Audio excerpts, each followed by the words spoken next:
ये देवी भागवत है, इसकी तपरस गोरखपुर से है। विष्णु जी के वचन सुन लो, ये बहुत गहरे हैं। ये वे ही दिव्य आंगना है जिनके प्रलय अर्णव में मुझे दर्शन हुए थे। उस समय में बालक रूप में था। ये लो, आपने सुना होगा ना, अजर है, अमर है, स्वयंभू है, ये तीनों देवता। ये क्या लिखा है, ये बालक थे, और बालक थे और देवी के पास थे। मुझे पालने पर ये झुला रही थी। पालने पर कौन झुलाती है भाई, बताइए हो, आपको किसने झुलाया होगा? ये इनकी माँ झुला रही थी, देवी दुर्गा।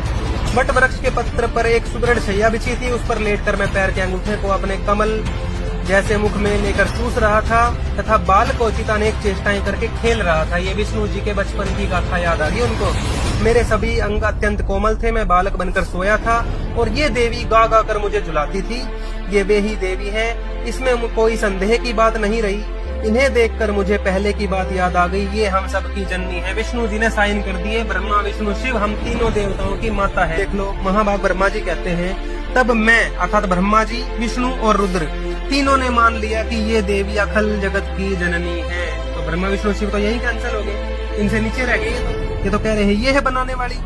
और भगवान विष्णु बोले प्रकृति देवी को नमस्कार है। फिर याद कर लो भाई, प्रकृति देवी कौन है? इनकी माता का नाम है देवी दुर्गा का। प्रकृति देवी को नमस्कार है।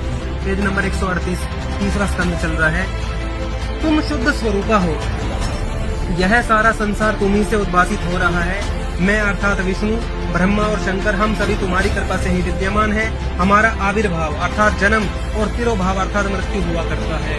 ये आपके तीनों देवों का, हमारे तीनों देवों का जन्म मृत्यु होता है, केवल तुम ही नित्य हो। ये मानते हैं कि माता अमर है ऐसा भी नहीं, इनकी जानकारी अधूरी रह गई यहाँ तक भी। जगत जननी हो, प्रकृति और सनातनी देवी हो। फिर लिखा है प्रकृति देवी नाम है इस देवी का। यहाँ भगवान शंकर की बारी आ गई अब अपनी माता की स्तुति करने की।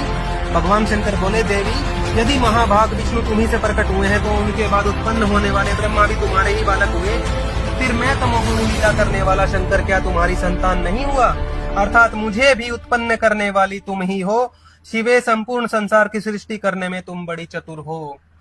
ब्रह्मा जी ने, विष्णु जी ने, शिव जी ने, तीनों भाइयों ने एक एक करके स्वीकार कर लिया, ये देवी हमारी माता है, यही जगत की जननी है।